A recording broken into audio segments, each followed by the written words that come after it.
Hey there, I'm Pete Townsend, and this is Money Never Sleeps. We look inside the minds of entrepreneurs and at the crossover of startups, enterprise, finance, technology, and life as we know it. This week, I'm sharing an episode of Venture with Hesus that I recorded recently with a fantastic Hesus Inoma, as he interviews me on lessons learned from being part of the startup ecosystem the last 8 to 10 years.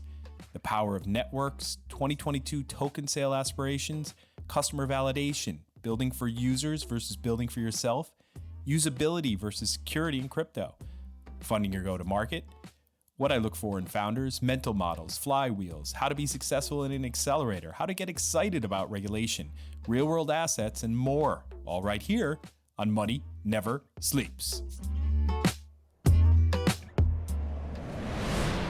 You want to be a startup founder? It's 29 really hellish days and one good day. And it's those good days that keep you going. I knew that I wanted to start a business and that I was going to need to learn a lot before I could actually turn it into a ventures business. With these 9 companies that we invested in, there was no hope of them doing anything via token sale. So we had to say, all right, let's do something called building a product. And that's a good one, right? Totally. Novel idea. It starts with building. You need to know who you're building it for, and you need to have at least talked to them. Product, customer, investor. Looking at founders, I always look at them through the same lens, regardless of whatever their proposition is. Are they a good person? Are they ambitious? Do we have evidence of them going through brick walls? Do they have a big vision here? What is it that motivates them? Is it money, or is it just they have got this killer idea inside of them that they just really need to solve a problem? What else are they involved in? You see a CEO, founder of an early stage startup that you really like, then you go on the LinkedIn profile and you see they're doing 5 or 6 other companies. It's like, they're not going to focus. Who are their co-founders? How many are there? What are those relationships like with the co-founders? It's always team first. You don't really get it until you start writing checks and you feel that risk in the pit of your stomach. Okay, I just handed over 120 grand. It's all network, man. Learning, and it's getting to know people. Welcome to the pod, Pete. I've been looking forward to this one. Our conversations are always amazing. So having an opportunity to gather some insights to share with audience, I'm really looking forward to the next 60 minutes. Or if we go a bit over, why not? Yeah, why not? No. Thank you. I am so thrilled to be here on the show with you, Hesus, and that I really always am going to call you Hesus for the rest of my life. I know that some people call you Hesus. Yes. You pronounce sometimes your own name Hesus. Yes. But you will always be Hesus to me. There's a funny story I told you around college. People say, "Hey, Zeus," and then Hesus is caught on, right? Yeah. No, it works. It works. So, but no, thank you again for inviting me on. I'm glad to be doing this with you. I'm really looking forward to it, Pete. Just for people who don't know you, right? If you can just start with a quick background on yourself and how you ended up in Web3 and managing Techstars or Web3 accelerator, because I think it's been an incredible journey, right?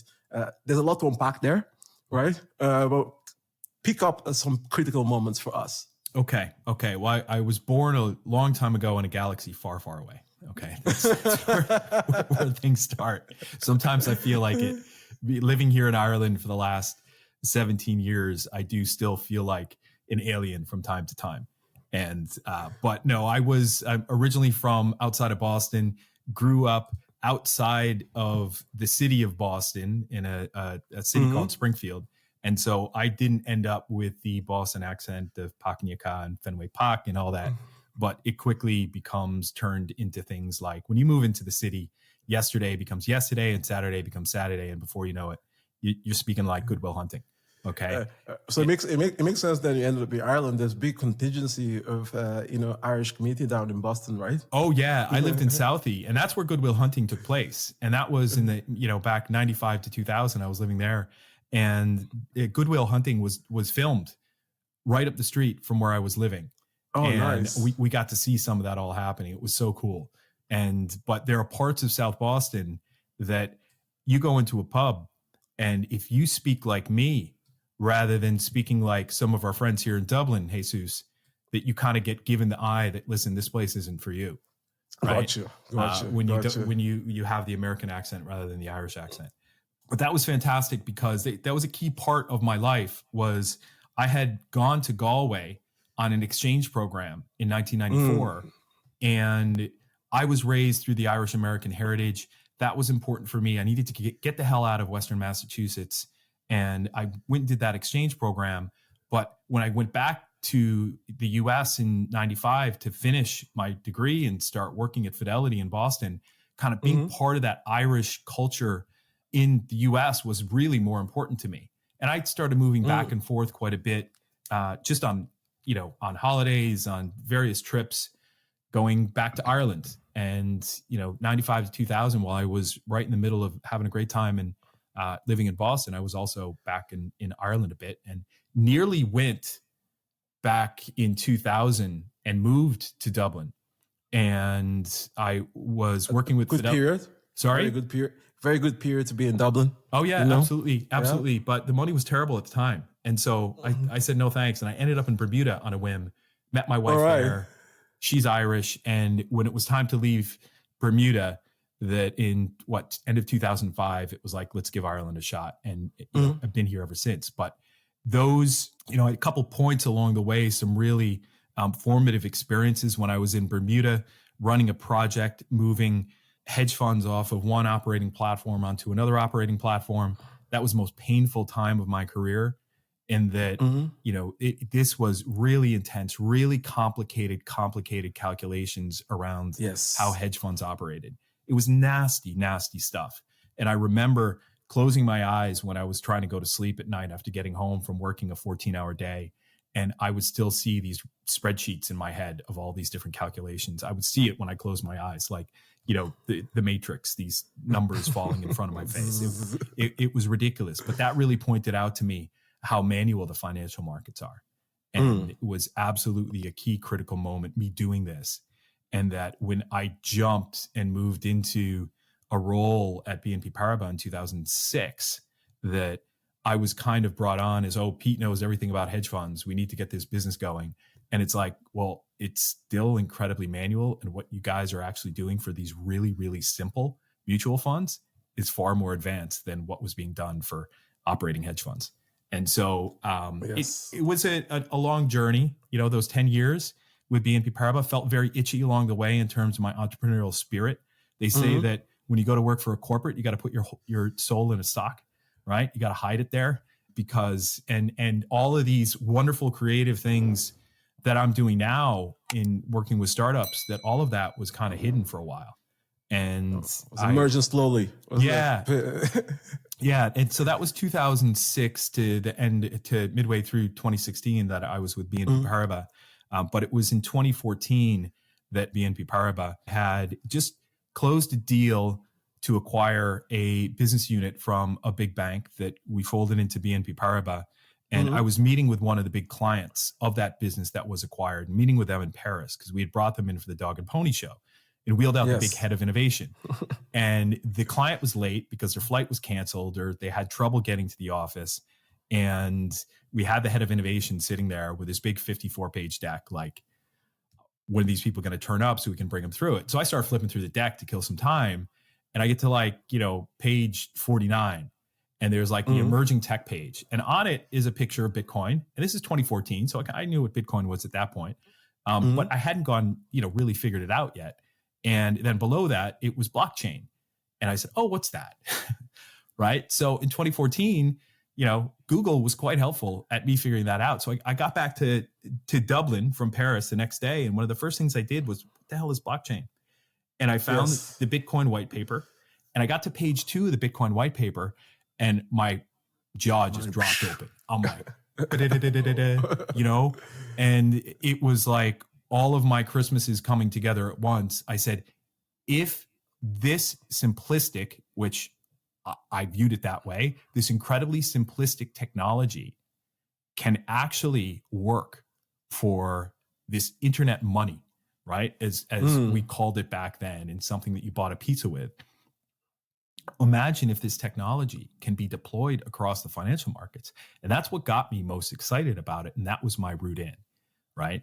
And I spent the next couple of years trying to figure out my situation as to how I was going to actually jump out. And in 2016, I did. And the idea was to get a venture fund launched and nearly did that 4 times. But that was definitely my entry point into crypto.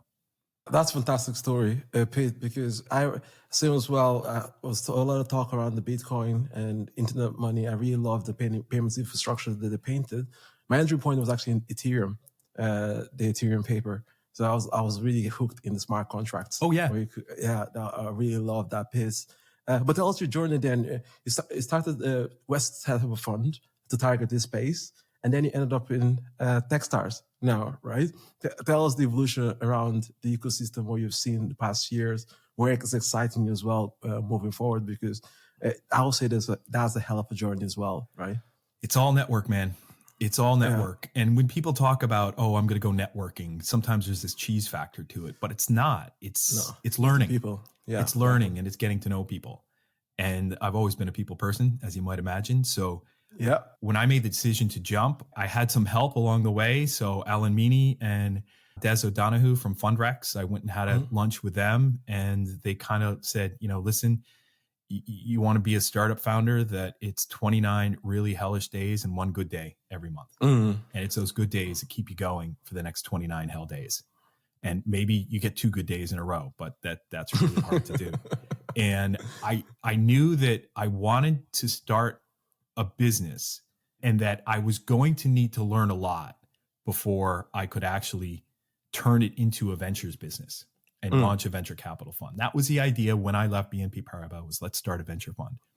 And so, but I knew that I had to get some experience with just the way startups think and the way they operate.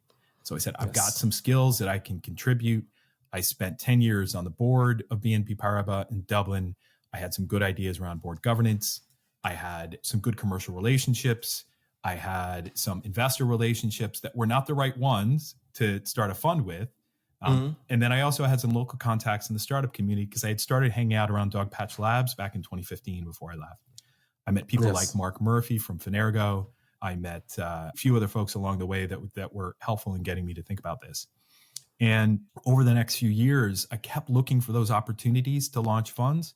First one nearly happened with a couple of folks here in Dublin, but there was a big investor in the fund that was going to be the anchor investor, and they pulled the plug probably, a good 6 months into the relationship. So process. That one was dead. So went back to the drawing board, and in 2019, another opportunity came up, and that one didn't work out either. And I had tried to help a consultancy firm with their venture capital strategy.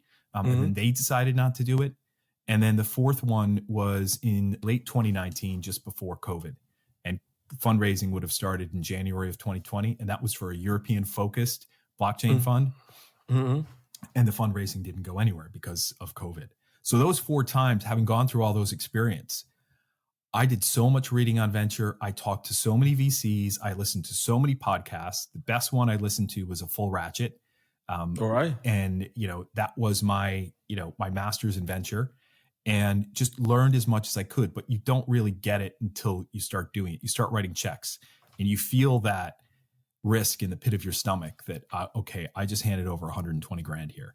Right. And that's where you really get it. During that time, though, while I was also trying to get venture funds launched, I found ways to work with startups in what we call the mutually beneficial exchange of value. Sometimes that included cash. Sometimes that included equity. Sometimes that was just give first, right? And just help and see if I could learn something and make some new connections, and work with probably about 25, 30 startups.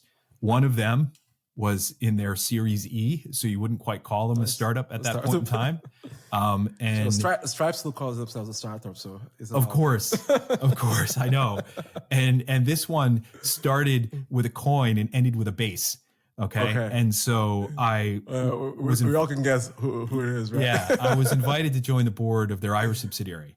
It's been a wonderful experience in chairing that board, and it was 2021 when Techstars came along, and just through a few different people that were involved in a new accelerator program they were getting off the ground. They said, Pete, you want to run this program? And I jumped, and we, had a lot of discussions about how to make it work. And it just made so much sense because I by the time 2021 rolled around, the way that I was working with startups was say, listen, I will put you through a 10-week program to get you into fighting shape for funding. And we'll find a way for this mutually beneficial value exchange to happen. and let's just find a way to make it work if it was something that we both really wanted to do, myself and this founder CEO of the startup.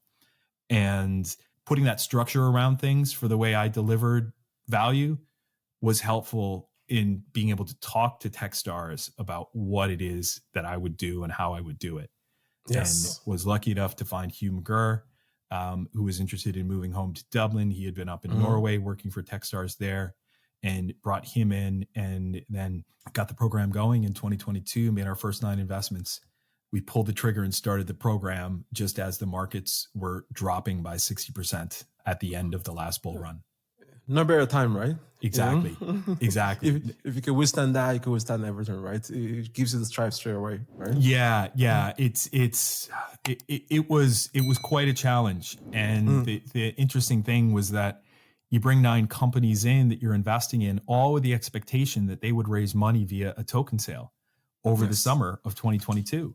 It was hot then. Right. And when we were talking to them and recruiting these companies in, these projects in, as you call them in Web3, because they're not companies, they're projects, that we sincerely thought that things would keep going. And so that was the expectation. And the partner that we were working with at the time, that was their motivating factor as well, is that they wanted to invest in the tokens. But when the markets crashed and we realized there would be no token market in the summer of 2022, everyone had to, I say pivot, but it's not pivot their product, it's pivot their overall, their pivot their funding strategy, their go-to-market strategy, everything. Because back in 2021, 2022, the rule of thumb was you went and raised, say 3, 4, 5, 10 million in a token sale, and then you'd spend a year building your product. Okay. Using that money you just raised. And then you're priming the pump of liquidity in your token and getting tokenomics to work. And you've got vesting schedules and cliffs and all this type of stuff to manage your token value, your token price in the market while you're building your product. You are not yet live. But with these 9 companies that we invested in, there was no hope of them doing anything via token sale. So we had to say, all right, let's do something called building a product. Right. And that's a good one, right? Yeah, totally. That novel idea. So let's build a product and get it into some customer hands and use those customer testimonials, whether they're B2B or B2C or B2B2C, and say, hey, Mrs. Investor, Mr. Investor, Mrs. VC, Mr. VC, look, we've got something here. We've got a product that people want. Let's get it funded. Let's get a pre-seed round put together for $750K to $1 million. And be able to then use that to build more product and get more customer traction, to get more investment in your seed round. So this is my flywheel, my startup flywheel, right? I've been working on the flywheel thesis or flywheel concept for a long time with Owen Fitzgerald on the Money Never Sleeps podcast that he and I were doing, that I'm still doing. And that it's, hey, it starts with building. Okay. Yes, 100%. It starts 100%. with building. And you can't just build for nobody, right? So before you start building, you need to know who you're building it for, and you need to have at least talked to them. And when, say, people go talk to customers, they're like, well, they're not my customers yet. They're not paying you anything. It's like, well, they could be. They could be your customers. They're the person you're solving the problem for, or the business that you're solving the problem for. You need to have that material, that fodder that goes into how you build the product, right? And then build something. There's so much to unpack there. That's why I knew this conversation was absolutely brilliant, Pete. So I was just taking a couple of notes there, and we're going to digress here big time as usual. Right? Sure. So I'll love first to unpack, because where you actually share some great insights there is around LP market, right? That market has evolved. You've seen the evolution of that market, right? Through the different cycles they went to raise the fund. And also then I want us to talk about, just so you just finish there, because I think it's very important and it gets lost a lot, is that validation period. A lot of people don't do the validation. They go and say, okay, this actually solves the problem for this particular customer, and start building the initial, minimum viable product or minimum marketable product, as I like to think about it, right? But let's start with the LP market and then look at that part of validation, because that's a huge insight, right? It's a different way to operate. So that's one of the anchor there, Pete, because for first time fund manager, right, and raising in the Web3 area, right, Web3 or call it DeFi, different names, crypto that have been bounced around. I think the experience potentially could be different as well, because some teams are more established, like fintech, for example, right? What have you seen in that particular space when you're trying to explain to them this ecosystem and the potential within the ecosystem? Yeah, I mean, we're at a stage with crypto, right? And that when I talk about Web3, I use Sam Williams' definition, which is the protocolization of web services, and where you can take an activity that a company used to do on the internet and you can turn that into a protocol. And a protocol is a set of rules that are controlled by computers, and that where you can trust the code to deliver the expectation. Okay. So the biggest component of Web3, when you think about protocols right now, are crypto protocols or blockchain protocols. And that is the biggest component of Web3 right now. There are other components. Obviously included in the crypto market cap is the market cap of DeFi. Yes. And there's total value locked, which is a different thing altogether. Yes. You've got non-fungible tokens that have been launched out on the market that are related to communities and brands, and big brands like anything from the Bored Ape Yacht Club to CryptoPunks to, well, look at what Nike and Adidas are doing with NFTs and creating some value around that. And, you know, a few $100 million of value that they've built around that. Okay. So all of that, all of those things together are governed by protocols, and the movement of value around the world on blockchains is governed by protocols. So Web3 is the overall umbrella for that. And some people look at it a little bit differently, but that's how I describe it. I agree with that as well. Is the basket, is the overall basket, right? It is. Yeah. And what's happened in the last few years is that it's been clearly recognized coming out of the bull run that we had in 2021 and 2022. There are lots of holes in the Web3 ecosystem, in that one of the biggest ones is that the being able to onboard everyday users into blockchain protocols and being able to make sense of them, to be able to get value out of them, to be able to use these products. Yes. And that probably one of the best examples are stablecoins, which are crypto assets that are pegged to the US dollar primarily. And being able to use those to move money around the world instantaneously, particularly in economies where it's incredibly high inflation. Yes. And so take Argentina probably is a great example of that. And that what we're seeing is that the on-ramps and off-ramps to be able to do something like that, to be able to go into a market like Argentina and say, hey, we've got this app that lets you move USD around the world to pay for things, to be able to receive payments, and that it's a lot easier right now to trust the US dollar than it is to trust the Argentinian peso. So let's make it easy for people to do that. And that's one of the things that isn't really recognized out there right now. When folks outside of crypto look at this space, they're not seeing things like this because they're not big enough yet. You know? And that's the part that got me really excited about the DeFi space, to be honest, Pete, is that developer markets and how this could be actually very transformational in developer markets. Some of them might leapfrog as well with this opportunity, right? And you're right. There's a big problem there. We don't see the problem here, right? So it's not a problem for us in this part of the world we live, right? We don't worry about, now our money is not worth anything, right? Oh, yeah. Oh, yeah. In the morning, I've been saving like for 10 years and all of a sudden, poof, it goes, right? Oh, yeah. There's 1.6 billion people in the world who are unbanked. Okay. And that too, right? We all have bank accounts and, we're able to do the AML, KYCs, etc. So people, they don't have those basic services, right? Yep. That we take for granted here. And this is a very, very good segue. Because for me, I think that user experience, now the industry is evolved, start to understand in order for these products to be adopted, the user experience is key, right? What are your views there as well, Pete? Because I think the industry itself went on the journey of the user experience because they will build it for themselves, I think, initially. They will.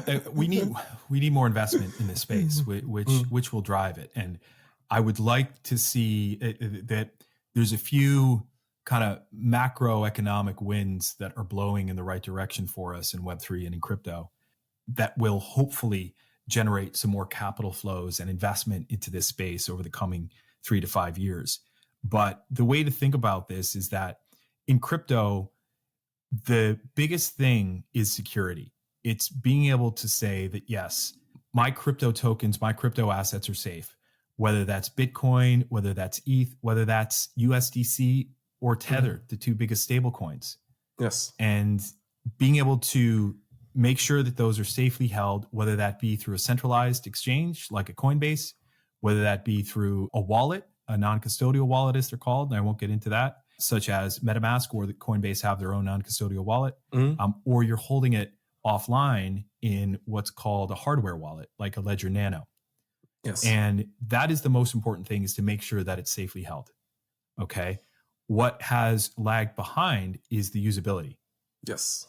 And so where we need this to go in the whole industry is bringing that usability up times 10 from where it is right now. Because even me still, when I'm messing around and moving assets around from wallet to wallet, it's easy to get lost in the complexity of this. You got to check yourself to make sure you're doing everything right. And so that's where I'd like to see a lot of the investment go. I invested in a company called Trustware through Techstars that are focusing on just that. And it's very easy to remember their three key things, because they're one of the American companies that I invested in, the USA. And the three things are USA: usability, security, and accessibility. Oh, that's nice. Right. And so very, nice. Very easy to remember. So thank you, and shout out to Jesse Phillips for pulling that together for me, and Jonathan Fraser as well. So that's where we need to see the investment. And if the good analogy for this is to say all of the engineering has been the same team that has developed the security as well as the UX.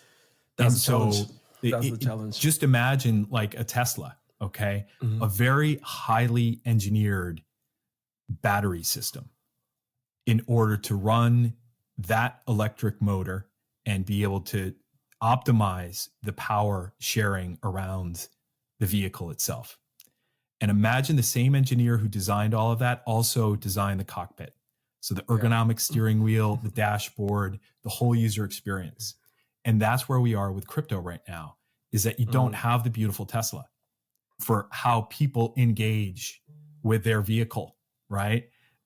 What you have is this kind of clunky combination of stuff where I just went through 3 examples of stuff that people generally aren't going to understand. Okay, there's a centralized exchange, and then there's decentralized exchange. Then there's custodial wallets and non-custodial wallets. And then there's hardware wallets, and then there's cold storage and this air gap thing. Okay. If you have to talk about that stuff to people when you're telling them about a way to manage their financial lives, it goes right over their head. Forget about it. Right. So a lot of work to do there. But the micro risk really at the startup level is that notion of, hey, this is the way it's all going. It's going to happen. And of course, this way of doing things is so much smarter than the old way. And people just need to realize this, and they just need to see the light. If you go in with that mindset, you're not going to sell anything, right? You're not going to sell meat to a dog on a meat truck. Okay. Not at all. Not at all. So it's the approach. You still need to push the founder. What problem are you solving? Who are you selling it to? And get it into that mindset, or else you won't get anywhere in the space. Totally in any space. Because the ones you talked about now, low figures in dollars, right? Because before the projects would be like, I need to raise 5 million, 10 million, 20 million. We saw some crazy things happening in the market. But now, as you said, you grounded them back into the foundations of the initial 750K to $1 million to actually build the initial minimum marketable product, right? That's a huge reset for the industry to go and build a new validation as well, right? How are the founders now responding to this? Well, one of the biggest things is just getting founders to understand there's a difference between your pre-seed round and your seed round. And in, let's just call it Web 2, that you shouldn't be raising a seed round or signaling to the market or talking to investors about a seed round until you have somewhere in the region of $30,000 in monthly recurring revenue. Yes. Okay. Part of the market fit. Ideally, you're at 50, and that is where you are for your seed round. And when you're pre-seed, that is, you're generally zero revenue, or maybe a little bit, maybe 1,000 a month, and that you are just pushing on the verge of getting your product out there. It's not idea stage. It is not idea stage. You are well progressed at the point where you're pre-seed. And at pre-seed level, you're still only 2, 3, 4 people max. But in order to get to the next level, which is what the VC wants you to do, say they write you that check, or a number of VCs write you that check to get you up to $1 million, say, for your pre-seed. The worst thing you can do is just spend that money and then not get to your next round. So there's a vested interest for those VCs to help you get to your seed round, but you need to hit your milestones. And for you to hit those milestones, you've got to have the right team in place, maybe get a couple more hires, but you're not going to be able to spend a whole heck of a lot of money that quickly, because there's generally, people want to see no more than a year to 18 months between your pre-seed or your seed round. If you can't progress to the next round quick enough, that means you're not moving fast enough. You're not building fast enough. You're not making enough progress. And so it's a very, very tight time frame. And that's why a pre-seed round is a smaller amount of money, because it's just not possible to spend that much money that quickly in the time that you need in order to show your investors that, yes, we can make the progress. We can get to our seed round. We're going to say raise 5 million or 6, 7, 8 million in the seed round. Back in the day of companies raising 14, 15, 20, 25, 30 million in their seed, where that was Web3, and that was all being done by a token sale. And where you'd have some crypto VCs that would come in, or crypto hedge funds that would come in, and they'd write checks of $1 million or 2 or 3 million. And you would get this huge amount of retail market interest on this. And that you were basically just selling to the public your tokens, or your when issued is effectively what it was, to put it into traditional financial parlance, that said, when this token is issued, you're going to receive this allocation, okay, at your token generation event. And so it's really bringing it back to, where are you right now? Where's your team? What are you good at? What are your relationships with the market that you're going after? What are you going to sell them? How long is it going to take you to build it? How long is it going to be until after you build it, you can actually get it into users' hands and start generating some revenue off that? One of the biggest things with Web3 is that sometimes it's not just generating revenue, it's showing that you're creating value and that there's value in your network. And maybe you have launched a token. Maybe you need that token because you are truly becoming decentralized. And that token is a representation of the value you built. That is your economy. You built this token economy. And so it's not always open and shut. And I was talking to a crypto VC that said they look at it differently, right? The pre-seed, seed, and Series A. They've invested in Series A Web3 projects where there's no revenue, because they can see they're creating value, because their token is out there live in the market. There's a market cap on that token of a couple $100 million. And that is like post bull run. That is in the middle of a bear market where they're seeing that happen. And that all that they classify these rounds is, well, pre-seed is your first round, seed is your second round, Series A is your third round.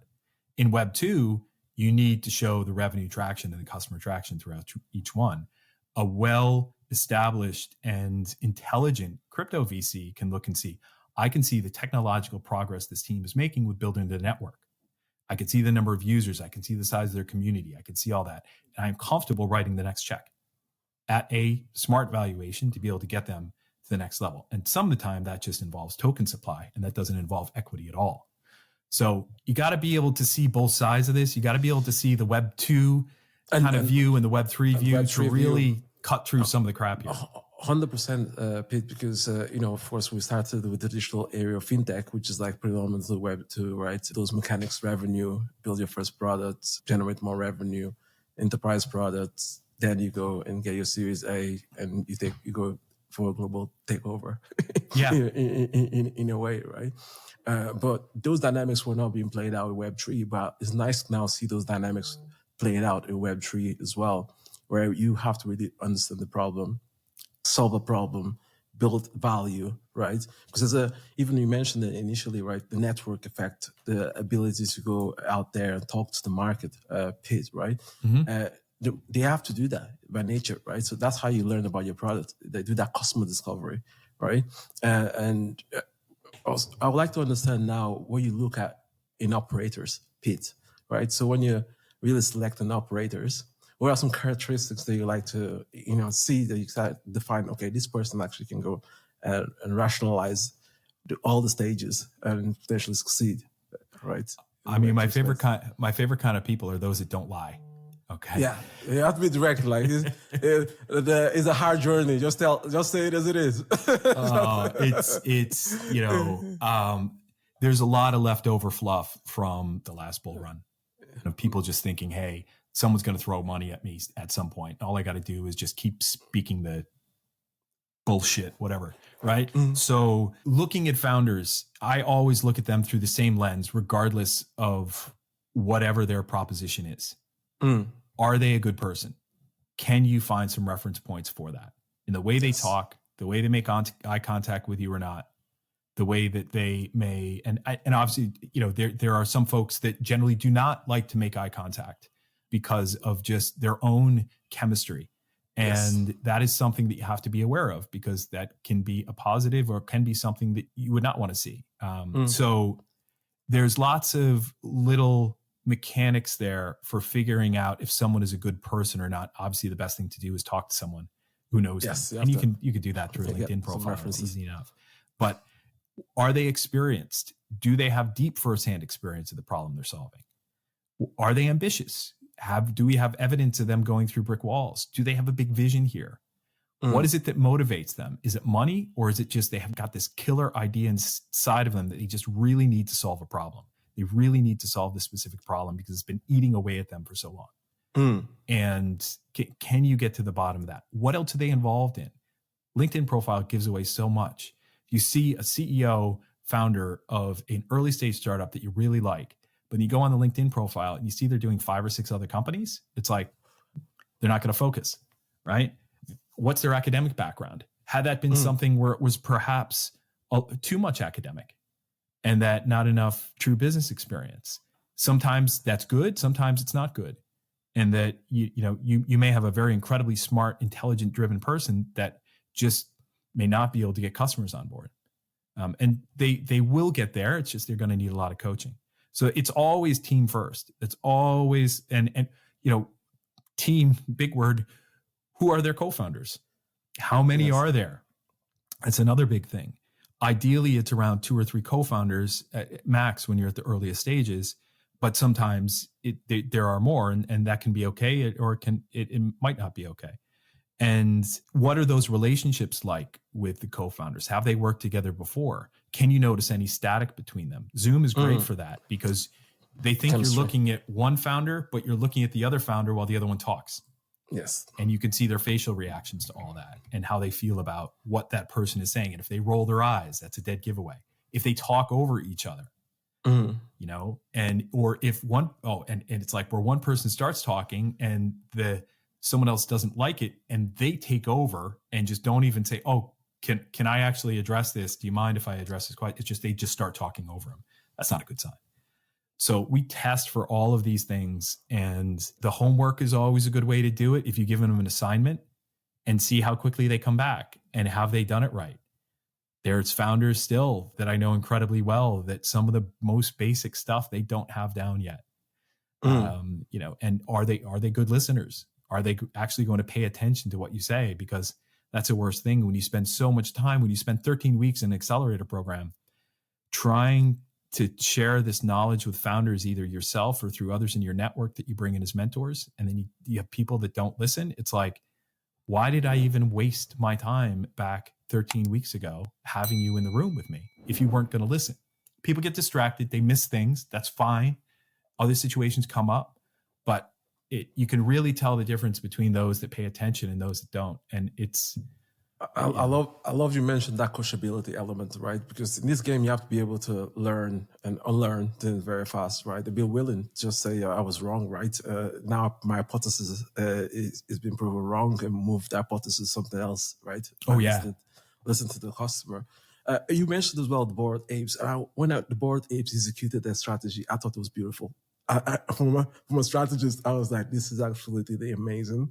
And they were able to connect the digital world to the physical world, which I thought was really, really smart. And I think the industry could have thought like that from the start to get-go, because this has to come as well and impact real world assets in a way, right? And bring the community offline as well, right?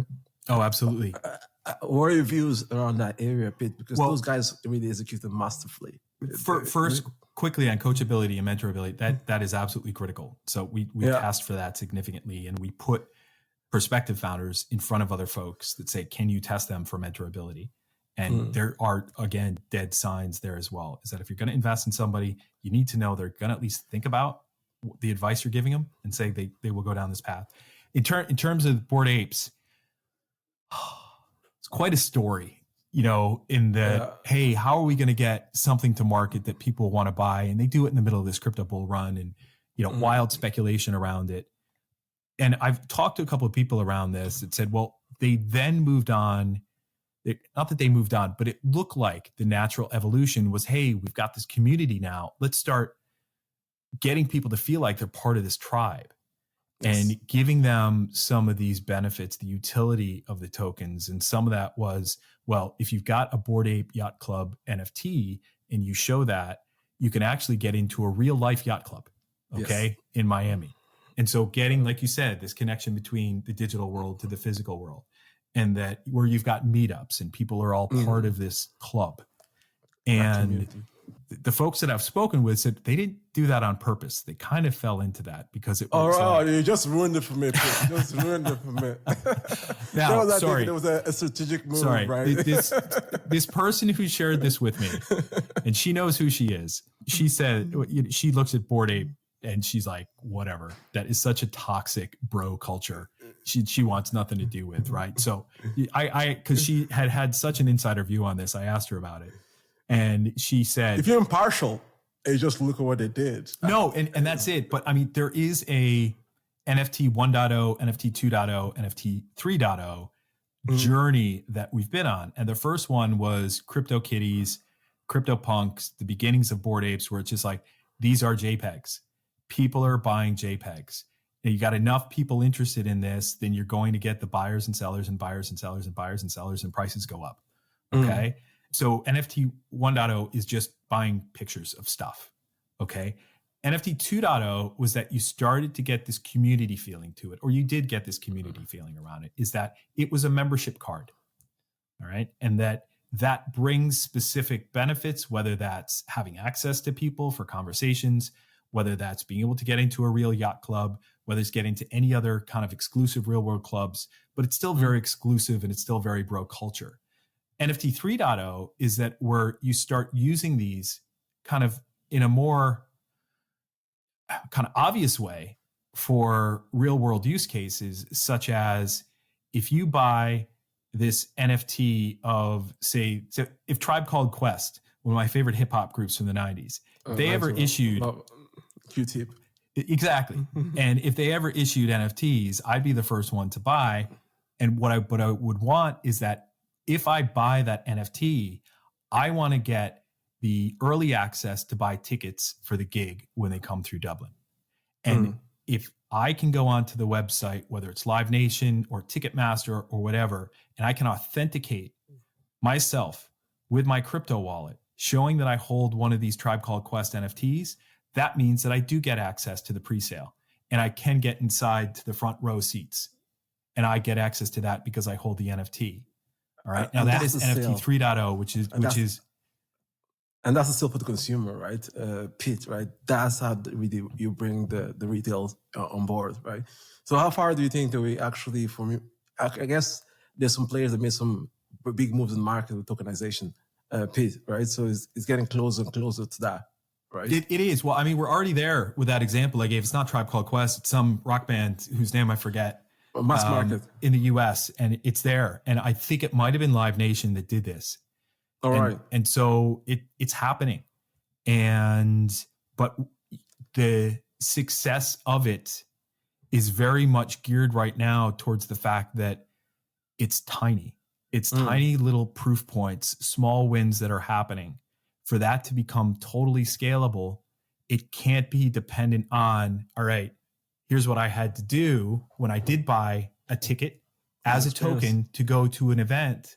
I bought it using my MetaMask wallet that I connected to the website of this ticket seller.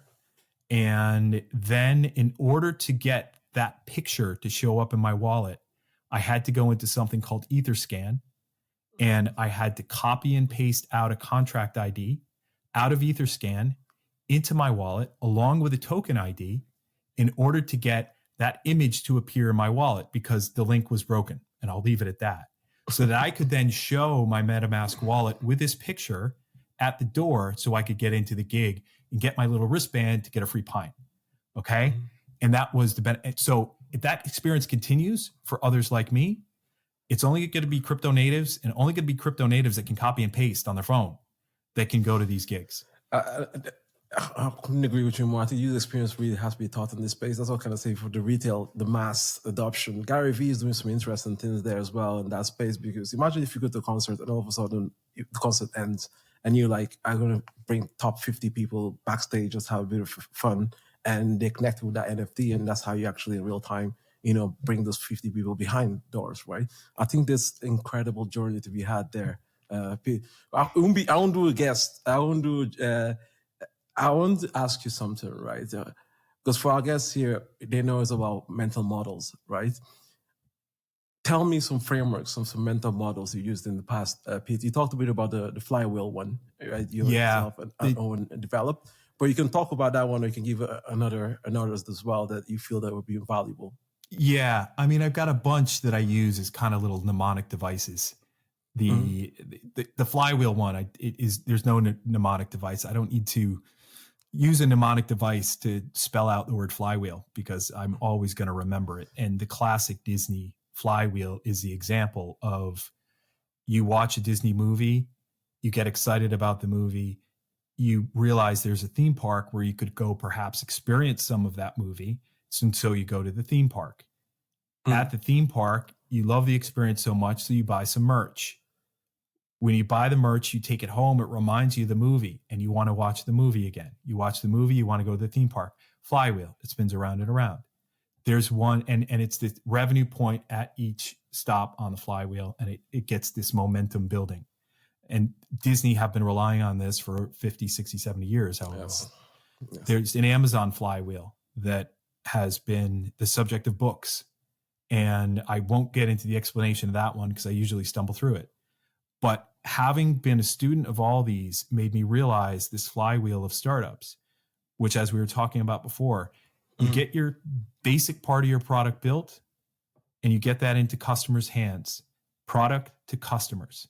And then once you have those customers, you can use that evidence, that conviction that you have that you are solving a problem for somebody, to pull together your story and into a pitch.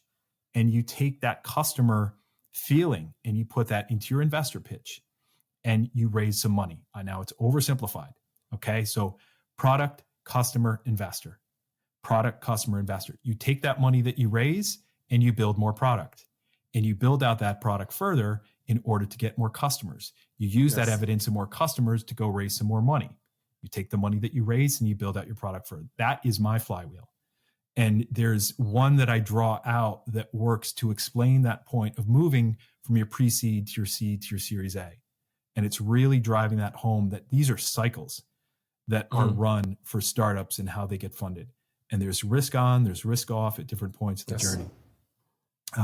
The one that I use for accelerator models is that it's all about time, TIME. Okay. And I love a good acronym. I'm looking forward to this one now. Yes. So if you want to be successful in an accelerator, the first T is for team. Okay. And that it can't just be a founder that comes into an accelerator program. You need to bring others with you, and you need to pay attention, obviously, but you need the opportunity to learn and experience that needs to be shared, because the founder, CEO will learn a lot of stuff, but you need others to be on board as well. The team concept also applies across. It's not just you and your company. It's the other companies that you're doing this accelerator program with. You become a team. This is the best support group you're ever going to have as a founder, is those other founders that you're going through this program with. But finally, also that accountability that my team builds, myself and Hugh McGurr, builds with all of the startups together and the other people that we bring in to help out on the program. Okay. And having that accountability and structure is critically important. So that's the first one, T. The I is for investors. We need investors involved in this program, and you need them involved at the beginning. And so that they get a look at the companies as they're coming in and understand which ones they like, which would be right for them, and those that wouldn't be right for them. And you want to keep them close and you want to keep them engaged. We work with a network of about 300 investors in my program, and we get 10, 12, 15 involved at the earliest stages to help kick the tires before we actually select companies, but then also to have an early look and see how they're doing with developing pitch decks and give them some feedback on that from an investor perspective. And maybe there'll be a first check that they would write. But it's critical to have those investors and involved in the middle of the program when we're, perhaps doing some initial investor integration, and then at the end of the program, absolutely, to get those investor relationships kicked off. So you absolutely need the I. The M is for mentors. We run this as a mentorship-led program. You need to have what typically happens during our Mentor Madness period is that you've got startups that will go through and talk to 75 mentors and tell them about their business, and you get people split into two camps. Either you come through those 75 conversations, not 75, usually probably 60 that you would go through, and you'd end up either, hey, we've confirmed all our assumptions or most of them, and we're going in the right direction, or, hey, nobody got that. This is terrible. We need to pivot. And I just talked to one of those companies in another Techstars program yesterday who are pivoting, and it's a brilliant pivot. And they got that from going through Mentor Madness. And that people said, this is not the right problem for you guys to be solving based upon your team and your expertise. And so having those mentoring relationships all the way through the program that then they can carry forward into their next stage of their life as a company or a project is critically important. The final E in time, education. All right. People need to learn. And I had a founder say to me just yesterday, we learned so much in that program. I love the education piece as well. I think you have to be constantly learning, right? There's so many things that startup founders don't know that, Hesus, from your experience as a founder and everything that you've been through since then, that right? That are just completely foreign to other folks that are founding a company for the first time, or just they're very new into that. And there's Startup 101. There's so many Web3 perspectives out there on crypto, just the way that investors think, and so many things that you can do that you can teach founders that will may not always be the best, perhaps. Wow, oh my God, if I do that, I'm going to go 10x. It's that don't make this mistake. That's it. And because you're going to save time. You will save time if you're not making that many mistakes. So team, investors, mentors, educators, 4 critical parts of running any accelerator program. A few years ago, a company was talking to me about running an accelerator program. I'm like, oh yeah, I'd love to do that. I'm like, well, how would you do it? And I made up some agenda. I didn't obviously end up running that accelerator program. So now, having been through it a couple times, I've got a much better appreciation for it. You can take that thing, that time, and you can apply that to each stage of a company's journey. And when you're at the pre-seed level, it's about forming the team. It's about starting to engage with investors. It's making sure that you are not just talking to a vacuum. You need to talk to people who could help you. You need to talk to your mentors, and you need to be learning all the time. And then when you move to the next stage, that balance between those different activities shifts. Okay. So we have a very short time on this planet, and that's why I like to focus on that. And Pete, and I'll go quickly into some quick fire chats, kind of rapid fire in a way, right? One of them is growth tactics, right? What are growth tactics you've seen in the past will surprise you, and probably 1 or 2 that you want to share here with the audience? Talk to customers every day. Yeah, just go for customer. That's it. Discovery. Talk to customers every day. No matter what you put out there in terms of a product and getting that into people's hands, that you need to understand how they're using it, what they're doing. And you can do so much with analytics, but you've got to talk to customers and get their perspective every single day.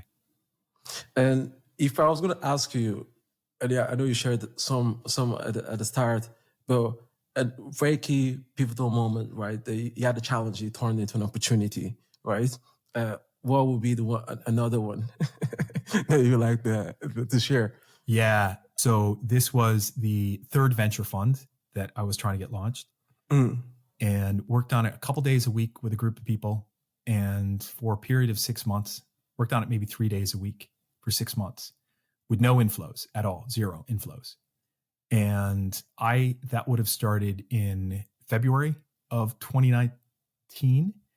And then by August of 2019, I realized this isn't going to work. I went and had a 15 to 20 minute conversation with the two other guys. And I said, guys, I just can't do this anymore. It's just not working. We're not going to be able to hit the mark on this. I've got to step away. And that was soul destroying because I had put so much into that. I thought that was going to be the one. I really thought that was going to be the one of getting a venture fund launched. And it wasn't. And I took a day or two and I said, you know what? I've got all of these different opportunities, not even opportunities, but things screaming at me that I need to do and pursue. I just let it all drop to the floor. I let all of it drop to the floor. And I only picked up those things that were screaming at me. Okay. And only picked up those things that I thought would be really big opportunities to pursue and that I thought were going to be worth doing. And so that was kind of my lesson learned. When you've got everything crashing down on you, let it drop. Let it drop. Let it drop for a day or two. Take stock and say, all right, 100 things just fell to the floor. I'm only going to pick up what I can carry with two hands. That's it. Oh, that's beautiful. I love that. Another one, Pete, for me, I would like your perspective because you talk a lot the ecosystem, you embedded in it.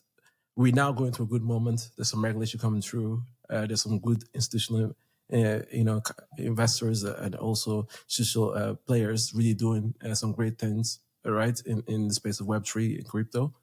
What is your view for Europe and globally as well, if you want to touch on US and other parts of the world, next 3 to 5 years? Where is exciting you at the minute, right? And where you think it's all going to go? It's like, yeah, you say you're a geek in this space when you say you're excited about regulation, but I am. Yeah. I feel like regulation's kind of my superpower in that I can look across 3 different regulatory regimes and see how do we build one operating model that ticks the boxes for all of them at the same time, right?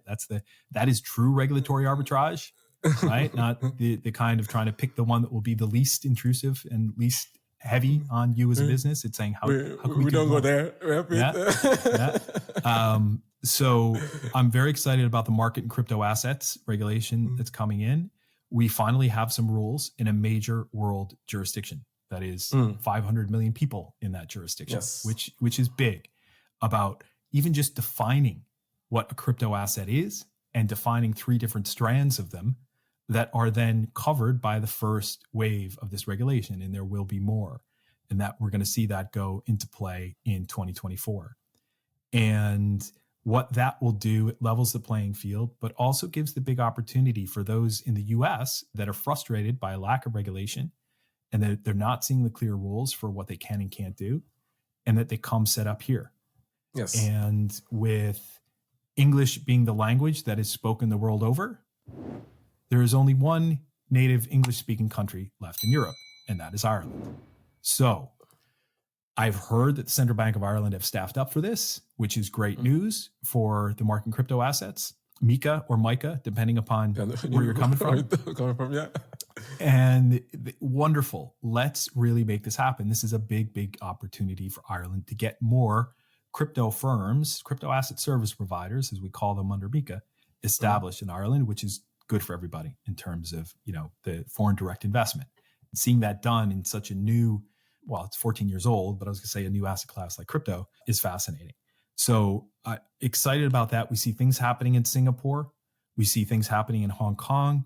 The US is a mess right now, but at least they're moving things forward. I'd love to see, there's a Senator or Representative Patrick McHenry, who has really nailed this and figured it out. And he's kind of not letting anything get by him.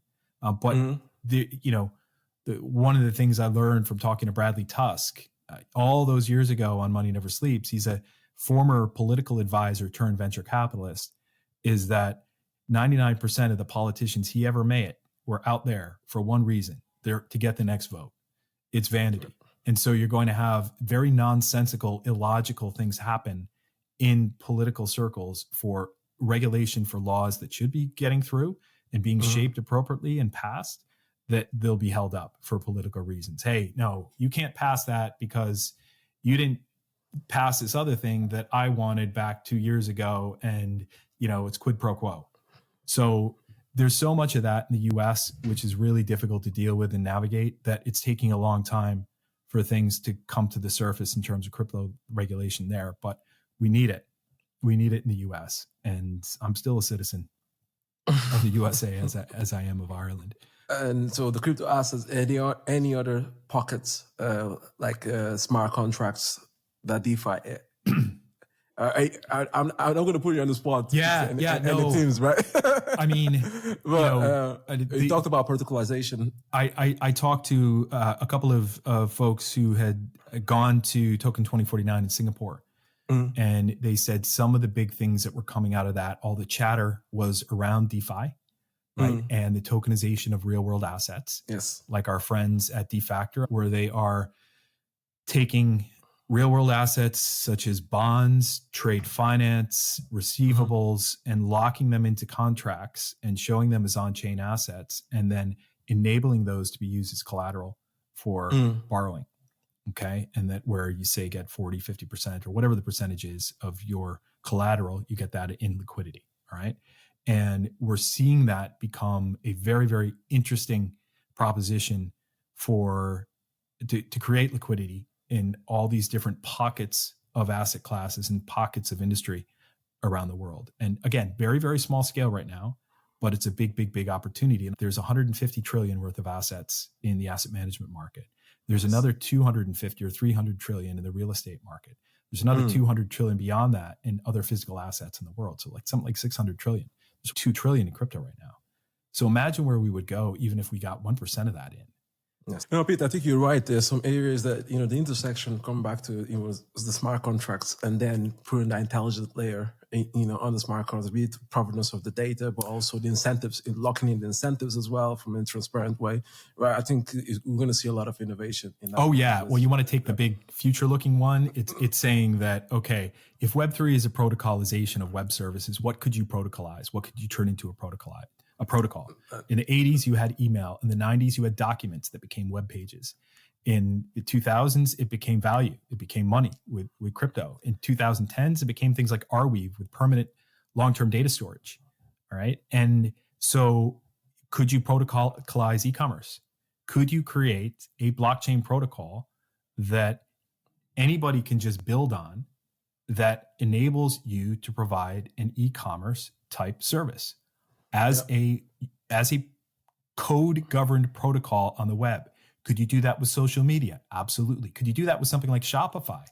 Right? You could do all this. So as soon as things, I hate saying that, as soon as they become protocols, but as this space develops and that as more and more web services that were provided by private or public companies on the internet, as those become protocols, that would AI then start to look and say, if I want to build a company, I want to do so with these 5, 6, 10 different protocols that I can combine together because they're composable, which is a big word, Web3. But how am I to know which are the right protocols to do that? AI can learn about all of this and could say, here are the protocols that need to be combined to be able to build this type of business. AI can go build that business and operate it as a decentralized autonomous organization. Okay. So, and govern the users and bring them all on board. So we're like in neuromancer territory here with William Gibson. I know, because if we would even blow it up a bit, the agents talking to the agents, right? The agents will call it co-pilot, companion, whatever we want to call it. And it becomes very exciting. But I think over the next 3 to 5 years, we're going to have some incredible use cases. So Pete, thanks again for coming on the pod. Thanks for staying a bit over. Really enjoyed the chat. Where can people find you? If you can get me on Twitter at Pete Townsend NV. The NV stands for my first business I founded, Norio Ventures, not Envy Me, because I'm not Raps MVP. Okay, like the game. You have to some bars, right? I did. I had to get that in there. And obviously on LinkedIn as well. I try to look at LinkedIn Messenger as much as I can, but there's so much noise on that and it's hard to get to. So you can find me on LinkedIn as well. Thanks again, Pete. That's the pod. My pleasure. Thank you, Hesus. Love it. That does it for this week, folks. Thanks to Hesus Inoma for sharing the audio track of Venture with Hesus with me to share with all of you. You can learn more about the topics we covered in the show notes on our website, moneyneversleeps.ie. If you like what you heard, please leave us a rating and a review on Apple Podcasts or Spotify, as it helps others to find the show. Also, thanks to Conan Brophy from Create Sound for packing up this episode for Money Never Sleeps. Conan is an excellent media man to get in touch with when you're thinking about launching your own podcast. As for me, I'm an early-stage startup investor focused on where fintech meets crypto and crypto meets Web3, and I lead the Techstars Web3 Accelerator. There are plenty of links in the show notes on moneyneversleeps.ie on how to get in touch with us, so don't hesitate to reach out. Finally, till next time, thanks for listening. See ya! Money never sleeps, pal.